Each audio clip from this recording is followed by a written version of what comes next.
Majikan harus menanggung biaya perjalanan. Cerdas. Iya cerdas sih. Kamu tahu nggak? Aku lo sengaja mendatangkan bahkan seorang pengacara. Majikan harus menanggung biaya perjalanan kembali ke tempat. Jadi pasal 7A daerah yang mengatakan majikan harus memberikan biaya perjalanan gratis. 7A. Ya, oke. Lalu kapan ambil cutinya? After finish contract. After finish contract. After finish contract, after finish contract dan visanya setelah visanya ada. So this is what I'm saying. We are learning about regulation, about the law. We are not talking about the experience. Kita di sini belajar tentang hukum, tentang undang-undang. Kita tidak ngomong tentang berdasarkan pengalaman. Oke? Because experience kamu bisa beda sama dia, bisa beda sama dia. 150.000 pekerja migran di Indonesia, apakah berarti 150 hukumnya? We have 150,000 migrant domestic workers in Hong Kong. Everyone with a different experience. Yes. So is that mean that we have 150,000 law? No. Come on, we are talking about the regulation, about the law, not talking about your own experience. Okay? Kan sudah dijelaskan, baik, tadi nanti dibilang, kapan kamu bisa ambil cuti tahunan kamu? Setelah satu kontrak terakhir. Okay, after finish the contract. Ada lagi yang lain? Cuti tahunan? Apa? Cuti tahunan? Ya, cuti tahunan. Cuti tahunan diberikan setelah kita bekerja 3 bulan. dari 3 bulan. 3 bulan. Setelah After 3 months. After 3 months? Bukan maksudnya. Terima Kita kasih. cuti ke Indonesia. Oh, cuti ke Indonesia. Cuti liburan. Cuti Cuti liburan. liburan ke Indonesia ya maksudnya. Ya kalau kita finish kontrak Setelah kontrak berakhir dan sebelum memulai kontrak baru. Okay, after the contract finish and before I start the new contract. Right. That's the answer. But is home leave and annual leave the same thing? Apakah cuti tahunan dan cuti bulan itu sama? Apakah cuti bulan dan cuti tahunan itu sama? cuti bulan Sama. cuti tahunan. Beda. Beda. Some say that is different, some say that is same. Sama. So I'll keep that to the next slide. Oke,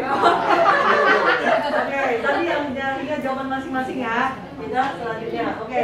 So let's talk about the timing. Just now your answer is after one contract and before the start of a new contract, Nah, right? tadi Yeah. kan kamu bilang bahwa cuti itu bisa diambil setelah finish kontrak ini dan sebelum memulai kontrak baru. But you can actually get approval from the immigration department to defer the home leave.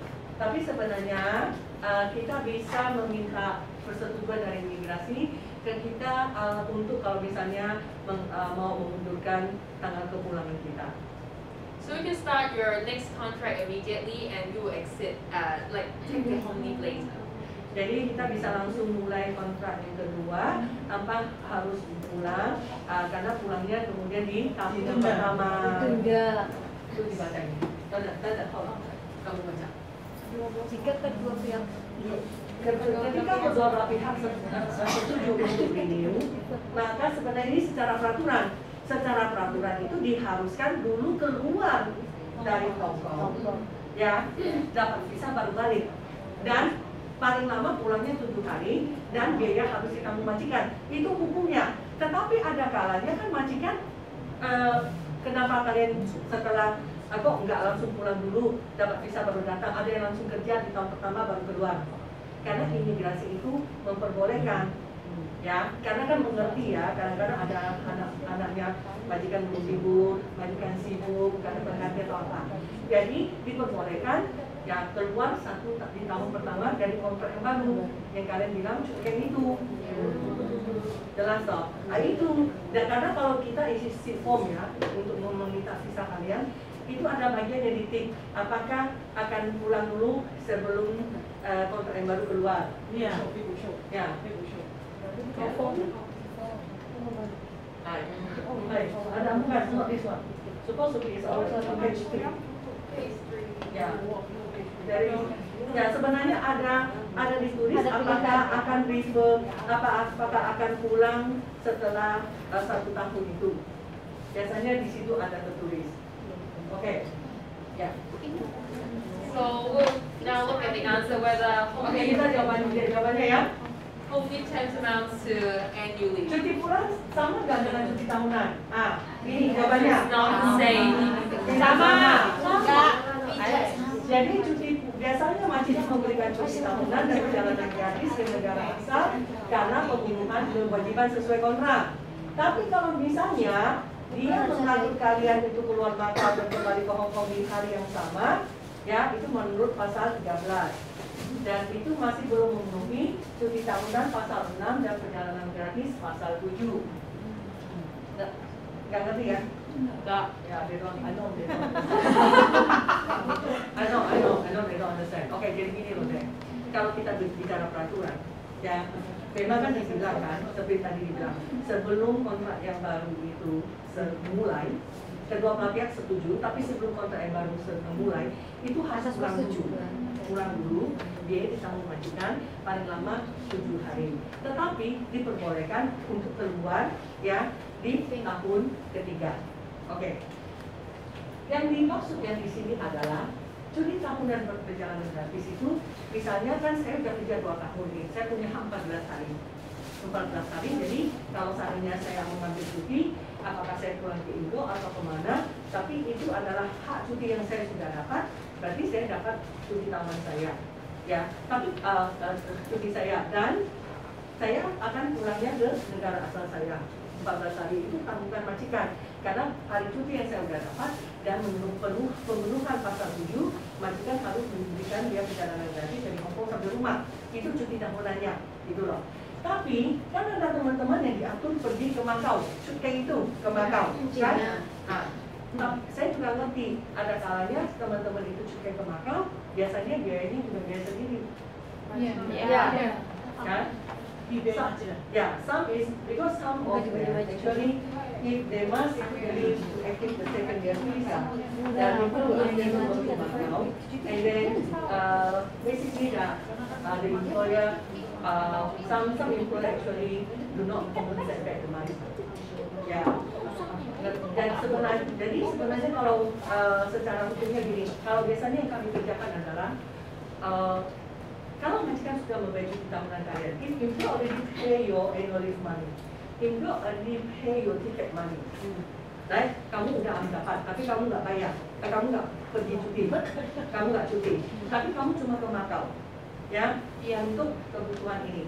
Biasanya, ya, ada kalanya majikan kita bayar sendiri biar berjalan itu.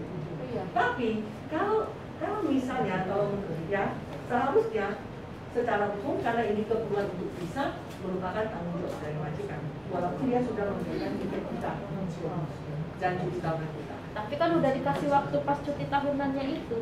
Tapi kalau kamu lihat kalau pasal 8 visa itu tanggungan siapa? Majikan. Jadi secara sesuatu yang berhubungan dengan tanggung jawab, berhubungan dengan kerja, dengan untuk kebutuhan kerja majikan. Gitu loh. Ya. Jadi kalau misalnya kan disuruh ke Makau dan kembali ke Hong Kong yang sama, jadi dia masih belum memenuhi, walaupun sebenarnya ini memang agak karena actually you know what, this clause curfew actually is to protect Hong Kong people, you know? Because the sub-employer doesn't know the trick how to do it. Actually the employer can save money, with this, but some employer actually because of the time they cannot do it, you know. So this is why they ask the immigration to extend for another a year. Otherwise, if the employer follow this, employer save the one ticket money. But because employer did not use this, so that's why coupon finish, employer need to give ticket, and then when they exceed in the first year, the employer also need to give the ticket. In fact, this is to protect them. Ya.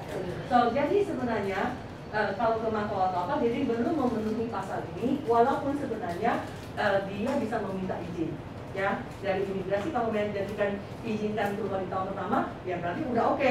Jadi mungkin nanti kalian pulang ke Indonesia ya setelah pada saat di tahun pertama dan tanggungan jawab majikan semua, oke? Udah. So Jelas nggak? Jelas. Oke. So for clause 14, if you guys die here, then your employer will have to pay for the cost for transporting your body and everything belonging to you back to your place of origin. Kalau seandainya ada pekerja meninggal dunia, kan kita tahu ya, ada teman-teman juga kita yang meninggal dunia.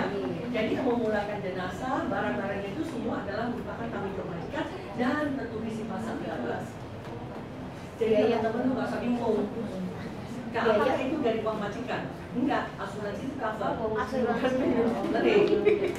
Kalau dia nggak beli asuransi ya nggak bisa. Tapi kalau dia boleh beli asuransi bisa. Kalau zaman dulu 35.000 untuk memulangkan jenazah. Sekarang sekitar sekarang udah 200. Enggak. Besar 45 ribuan. 50.000 berapa? Jadi untuk memulangkan jenazah sekarang 45.000. Can you guys change any terms in the contract? Kalau boleh nggak kedua belah pihak merubah isi dari kontrak? Ya boleh. Hah? Boleh nggak kedua belah pihak merubah? Ini kontrak kerjanya kok udah ada nih. Saya nggak suka ini, saya mau tambah ini, saya mau tambah ini. Boleh nggak?